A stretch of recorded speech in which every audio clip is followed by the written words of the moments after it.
wabarakatuh. Alhamdulillahilladzi hadana li hadza wa ma kunna linahtadiya laula an hadanallah. Wassalatu wassalamu ala Rasulillah sayyidina Muhammad bin Abdillah wa ala alihi wa sahbihi wa mawalah.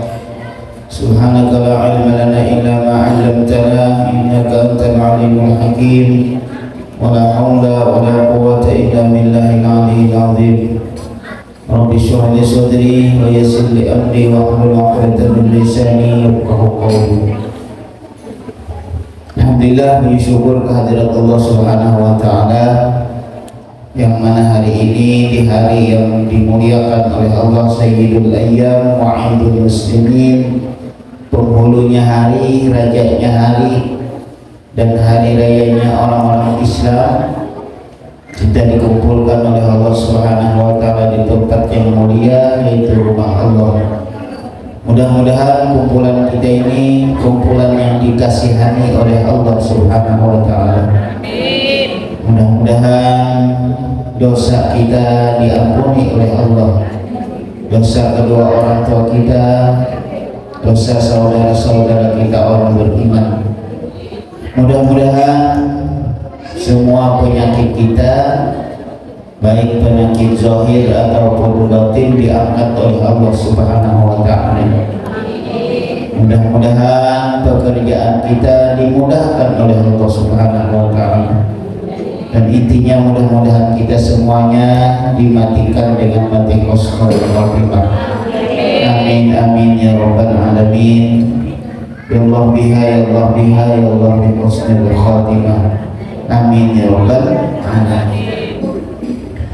Alhamdulillah, berlewat daripada kita bulan Rajab, di mana Rajab itu adalah bulan Allah Subhanahu wa taala, dan kita memasuki yang telah kita jalani di bulan Sya'ban. Syahri, kata baginda Rasulullah, itu bulanku.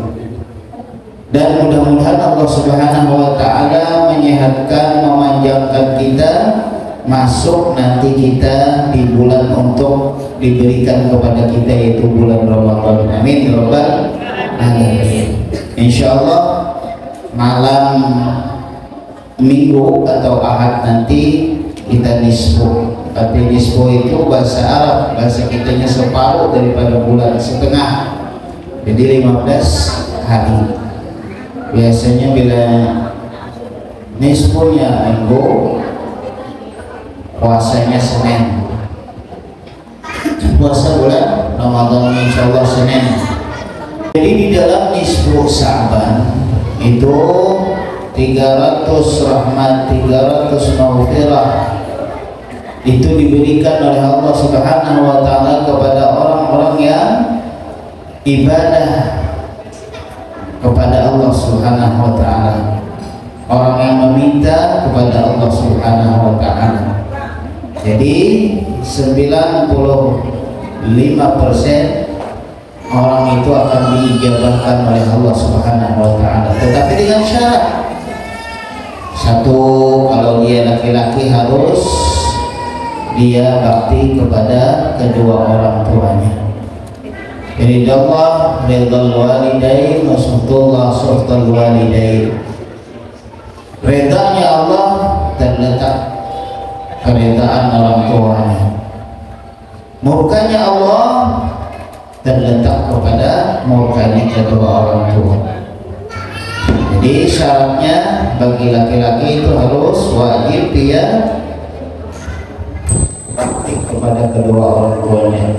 Artinya tidak durhaka.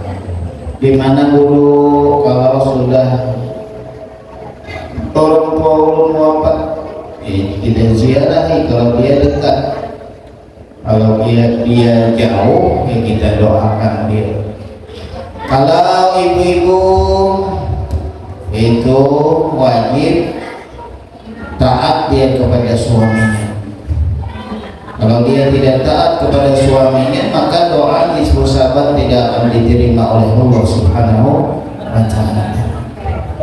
Yang kedua, yang ketiga, orang yang tidak mau berbaik-baikan di dalam masalah, sama tetangga bertengkar, sama tetangga buang muka, itu orang yang tidak akan diberikan oleh Allah Subhanahu wa taala doanya diijabahkan oleh Allah.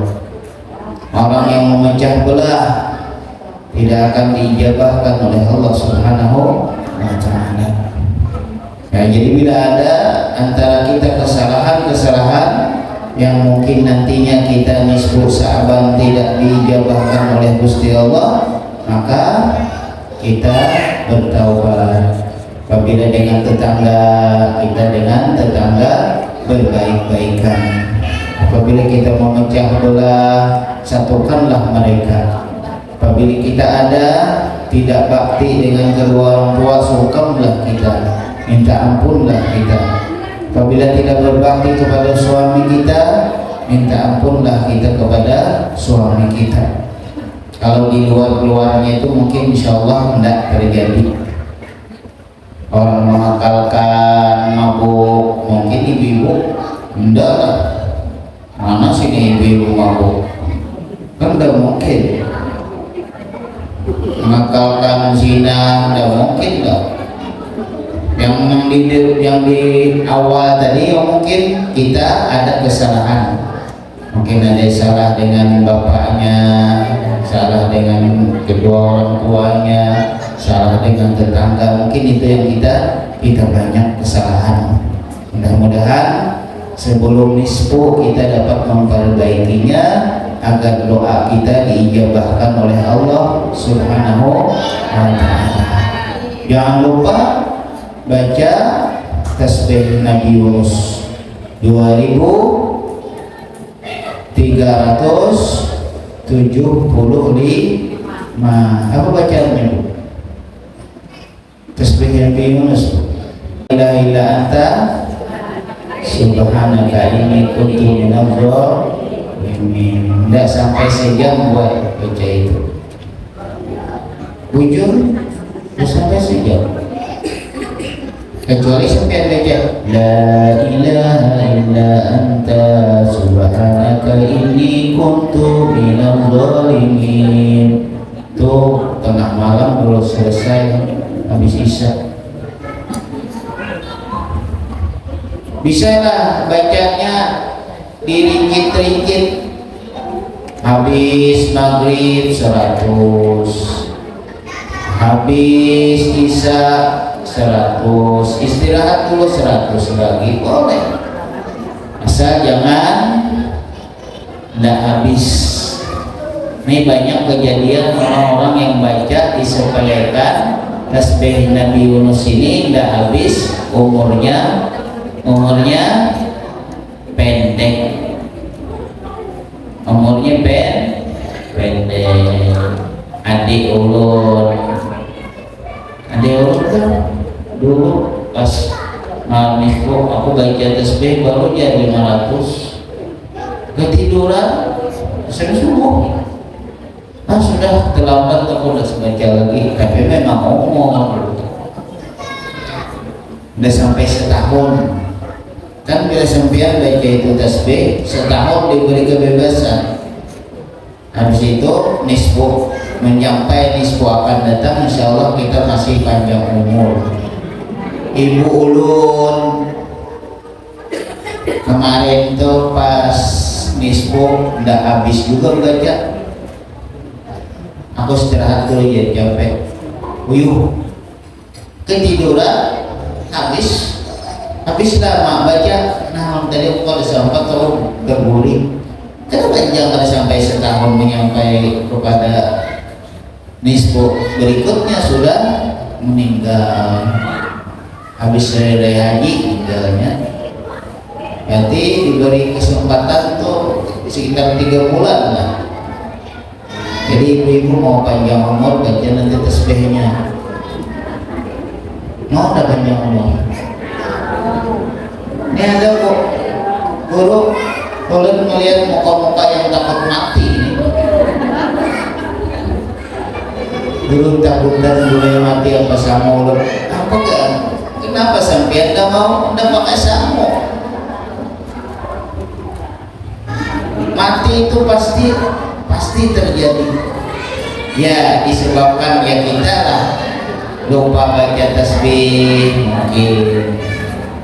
Kalau ulama habaib mereka semuanya tahu, karena mereka akan diambil Allah lalu mereka dilupakan untuk baca itu. Kalau dia baca terus, tidak ada yang habaib ulama yang meninggal, tidak ada.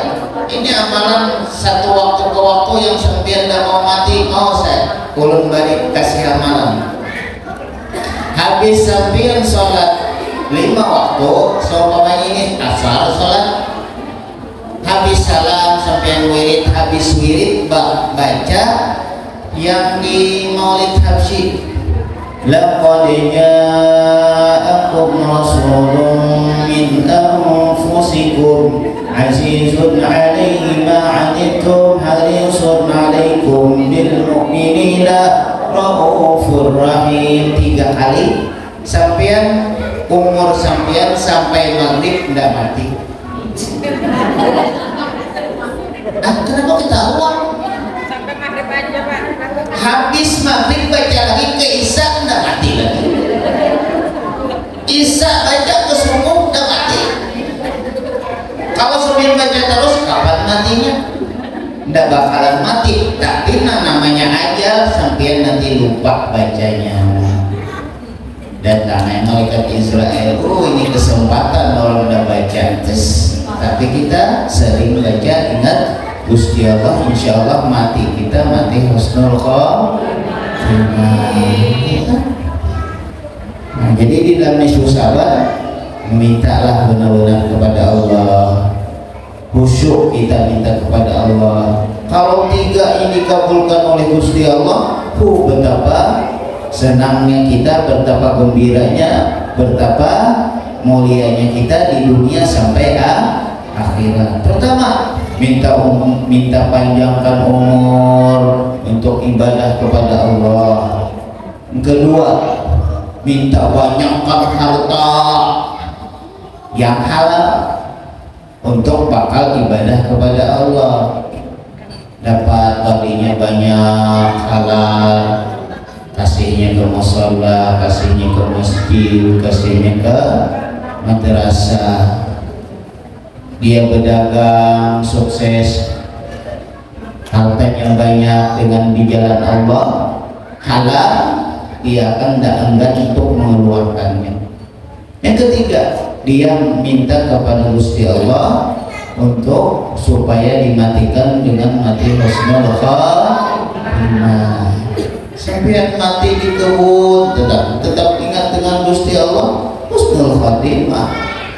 Orang yang nama husnul khotimah itu tidak selalu dalam sujud, tidak selalu dalam sholat. Sampai di pasar pun mati bisa husnul khotimah, asal niat sampai dengan mencarikan nafkah untuk keluarga. Kita meninggal di sawah, meninggal di kebun, bisa ya husnul khatimah, karena niat kita mencarikan nafkah untuk keluarga kita. Yang namanya mati husnul khatimah itu orang kan nyangka bahwa dalam sujud, dalam sholat, dalam baca Al-Quran, dalam masjid, dalam mushola, di luar pun bisa orang mati dengan mati husnul khotimah. Tergantung daripada hati mereka, tergantung daripada pekerjaan mereka. Nah, mudah-mudahan pekerjaan kita, hati kita selalu ingat dengan Allah Subhanahu wa Ta'ala. Karena memasuki bulan Ramadan, kita pikir baca bab puasa ya. Nah, mudah-mudahan nantinya bulan puasa kita diterima oleh Allah Subhanahu wa Ta'ala. Amin.